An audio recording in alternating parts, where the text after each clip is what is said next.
Anda mengajukan bantuan usaha BPUM? Jika tidak ingin gagal, tonton penjelasan saya ini sampai tuntas.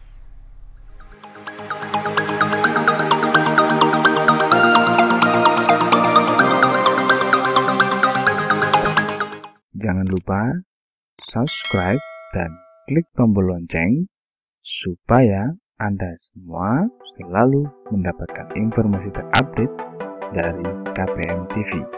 Bantuan usaha BPUM adalah bantuan usaha untuk pelaku usaha mikro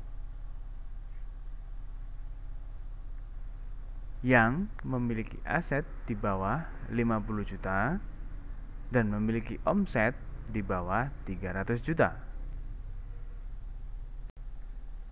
Pelaku usaha tersebut bukan merupakan ASN, TNI Polri, atau pegawai BUMN BUMD. Meskipun Anda punya usaha, tetapi Anda adalah seorang ASN, TNI Polri, atau pegawai BUMN BUMD, Anda tidak berhak untuk mengajukan bantuan usaha ini. Yang berikutnya, memiliki tabungan di bawah 2 juta. Jadi, tabungan yang Anda lampirkan dalam pengusulan bantuan usaha BPUM, nilai tabungan yang ada di dalam rekening tersebut harus di bawah 2 juta. Jika di dalam rekening tersebut ada dana di atas 2 juta, kemungkinan besar pengusulan Anda akan ditolak. Jadi, intinya adalah dalam rekening Anda yang buku tabungannya dilampirkan dalam pengusulan bantuan usaha, nilai tabungan tersebut harus di bawah 2 juta. Dan yang juga sangat penting, Anda tidak memiliki tanggungan perbankan. Misalnya adalah KUR, kredit usaha rakyat. Jadi, jika Anda memiliki tanggungan KUR di perbankan, dipastikan bahwa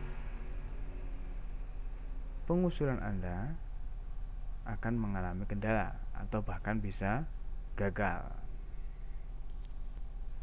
Nah, selain persyaratan di atas,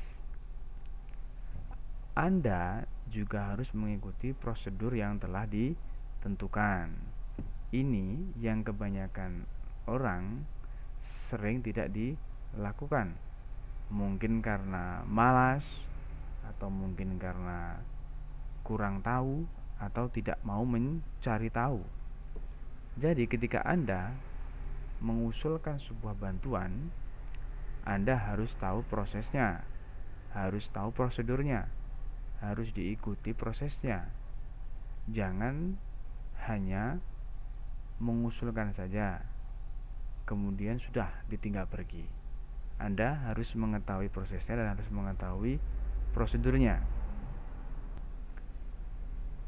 Proses atau prosedur yang dilakukan dalam bantuan usaha ini, yang pertama, Anda harus melakukan pendaftaran secara online. Nanti linknya pendaftaran online bisa dilihat di deskripsi di bawah. Jadi Anda harus melakukan pendaftaran secara online. Mungkin, wah saya tidak bisa ini melakukan pendaftaran secara online, saya gaptek. Bisa minta tolong kepada anaknya atau saudaranya yang lebih paham soal IT atau internet. Pendaftaran secara online ini untuk bantuan usaha tahap kedua ini adalah wajib. Jadi Anda harus melakukan pendaftaran secara online terlebih dahulu. Untuk kemudian Anda mengirimkan berkas, antaranya adalah fotokopi KTP, fotokopi KK, fotokopi buku tabungan, juga surat persyaratan mutlak ya, ke tempat yang telah ditentukan. Jadi bisa ke kelurahan atau ke kecamatan, jadi tergantung dari kebijakan masing-masing kabupaten. Jadi berkas-berkas ini harus dikumpulkan di kelurahan atau di kecamatan untuk dikolektifkan, diserahkan di kabupaten untuk nanti sebagai bahan acuan untuk melakukan verifikasi di lapangan. Jadi ini tahapan ini yang kadang sering diabaikan oleh pengusul bantuan. Sudah daftar online, tidak perlu mengirimkan berkas. Jadi harus tetap mengirimkan berkas secara offline. Anda harus melakukan dua langkah tersebut, mendaftar secara online dan mengirimkan berkas secara offline ke kecamatan atau kelurahan. Pendaftaran secara online dan offline ini memang adalah kombinasi dari pendaftaran bantuan usaha di tahap yang kedua ini. Nah, sebenarnya usaha apa saja sih yang bisa mengusulkan bantuan?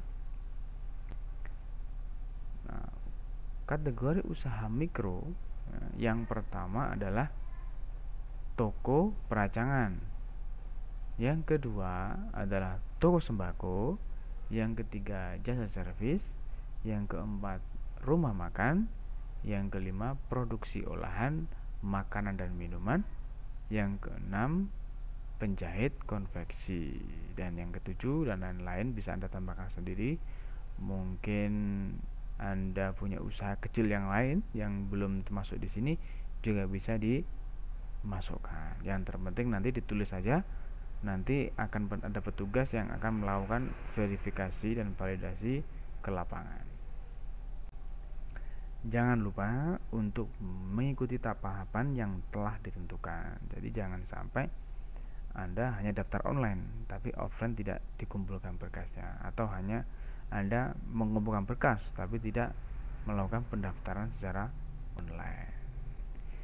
Jika ada yang kurang paham, ada hal-hal yang ingin ditanyakan, ada sesuatu yang masih mengganjal dalam pikiran Anda, jangan ragu untuk menghubungi panitia seleksi di kabupaten Anda masing-masing.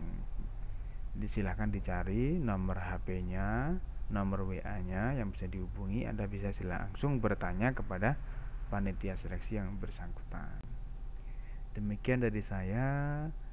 Semoga Anda semuanya yang mengusulkan bantuan dan memang punya usaha terdampak COVID-19 bisa goal usulannya dan mendapatkan bantuan usaha untuk kemudian digunakan mengembangkan usaha atau memulai usaha baru.